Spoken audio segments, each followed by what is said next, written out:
Cette fois-ci, on va vous emmener sur le balcon de la Côte d'Azur, une forteresse médiévale de toute beauté, m'a dit Jean Seb. Encore un éperon rocheux. Et voilà. Forcément. Encore un des plus beaux villages de France. Je les chéris particulièrement. Gourdon domine un panorama totalement incomparable. Son charme, il opère aux heures creuses et belles de la journée parce que Gourdon, c'est un balcon ouvert sur les gorges du Loup et de la Méditerranée. Et puis, vous voyez, effectivement, il est massé derrière cet imposant château. Et à l'intérieur du château, il y a des jardins qui ont été dessinés par le nôtre. Tout cela donne un visage vivant, animé, parce qu'il y a nombre d'artisans. Accroché au sommet d'une falaise vertigineuse, voici l'un des plus beaux villages de France. Véritable forteresse médiévale, Gourdon surplombe la vallée du Loup. Cet emplacement exceptionnel attire de nombreux visiteurs qui viennent admirer un panorama fabuleux sur la Côte d'Azur. Une vue sur 80 km de côte dévoilant la Méditerranée de Nice jusqu'au massif de l'Estérel. On sait que c'est un des plus beaux villages de la région. Et puis le site est beau parce que quand on va sur la place, on aperçoit la mer, on aperçoit Nice, c'est vraiment très très spectaculaire. Hein. André est gourdonné depuis qu'il est enfant. Tout petit, il s'asseyait déjà à côté de la fontaine du village.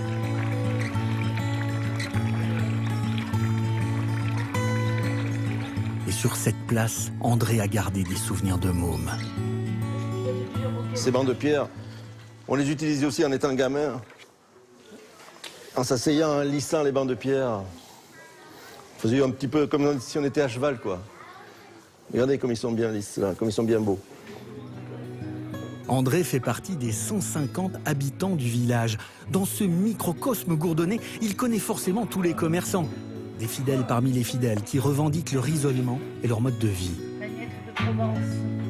En fait, on est un petit peu éloigné, on a l'impression qu'on est au bout du monde.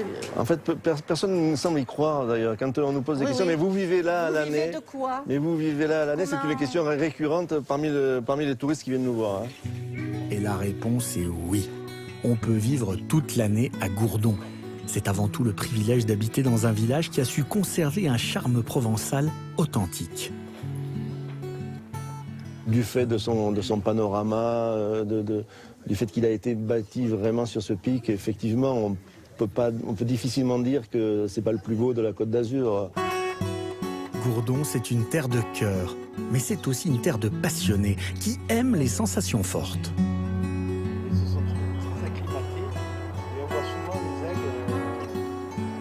aigles. Le site est l'un des plus beaux endroits en France pour prendre son envol.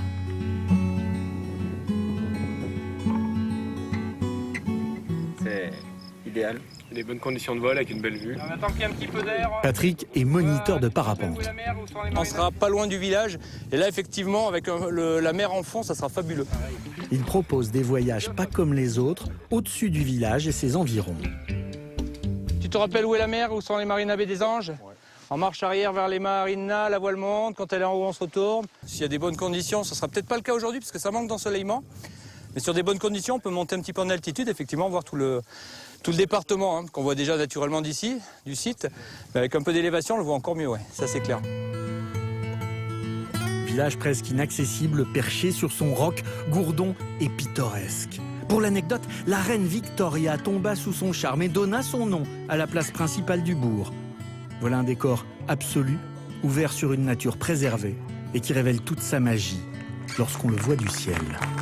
Alors, Gourdon fait partie de ces villages perchés qui ont été créés au Moyen-Âge pour rassembler autour des châteaux la population en cas de razzia des barbares qui arrivaient par la Méditerranée. Ce sont des villages qui, à partir de 1400, à la suite d'épidémies, sont tombés en déshérence. Ils ont pratiquement été abandonnés. Ils ont été restaurés à partir du XVIe siècle et puis à nouveau abandonnés à la fin du XVIIIe, XIXe et puis au XXe. Ce sont devenus des villages propre à la villégiature où il fait bon vivre. Et Gourdon, ça me permet de saluer le père de Frédéric, mais qui est dans l'autre Gourdon, dans le Lot. Voilà. Ah, d'accord, bien joué les gars.